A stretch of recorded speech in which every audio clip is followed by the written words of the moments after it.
Villa అదిరిపోయింది కానీ west facing కదా కార్తీక్. అచ్చు వస్తుందా? అచ్చు రాకపోవడం ఏంటి సిరి? ఇది సాత్విక్ ప్రైమ్ విల్లా. ఇక్కడ ప్రతి దిశ ఒక వరమే. పశ్చిమ దిశలో ఉండే ఇంటికి మధ్యాహ్నం తర్వాత వచ్చే సూర్యరశ్మిలో ఇన్ఫ్రారెడ్ కిరణాలు ఎక్కువగా ఉంటాయి. ఇది సహజమైన డిసిన్ఫెక్టెంట్ గా పనిచేసి ఇంట్లోని బ్యాక్టీరియాని అంతం చేస్తుంది. కరెక్ట్ గా చెప్పారు కార్తీక్ బాబు. పశ్చిమ దిశకు అధిపతి వరుణదేవుడు. అంటే స్థిరత్వం. తూర్పు వృద్ధినిస్తే పశ్చిమం ఆ వృద్ధిని నిలబెడుతుంది. వ్యాపారస్తులకి, ఉద్యోగులకి పశ్చిమ ముఖద్వారం రాజభోగాన్ని ఇస్తుంది. వాస్తు కేవలం సంప్రదాయం కాదు, అది సైన్స్. సూర్యుడి శక్తిని సరిగ్గా ఉపయోగించుకోవడమే అసలు విషయం. సూర్యాస్తమయంలోని ఆ అద్భుతమైన శక్తి మీ జీవితంలోకి సానుకూల మార్పును తీసుకొస్తుంది. పంచభూతాల సమతుల్యత కోసం ఈ విల్లాస్లో డిజైన్ చేశారు.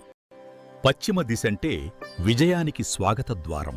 ఈ లోకంలో ప్రతి దిశకి ఒక ప్రాధాన్యత, శక్తి ఉంది. అది మనం గ్రహిస్తే చాలు. ఈ రోజే సైట్ విజిట్ చేసి సాత్విక్ ప్రైమ్ విల్లాస్ లో మీ విల్లాని సొంతం చేసుకోండి.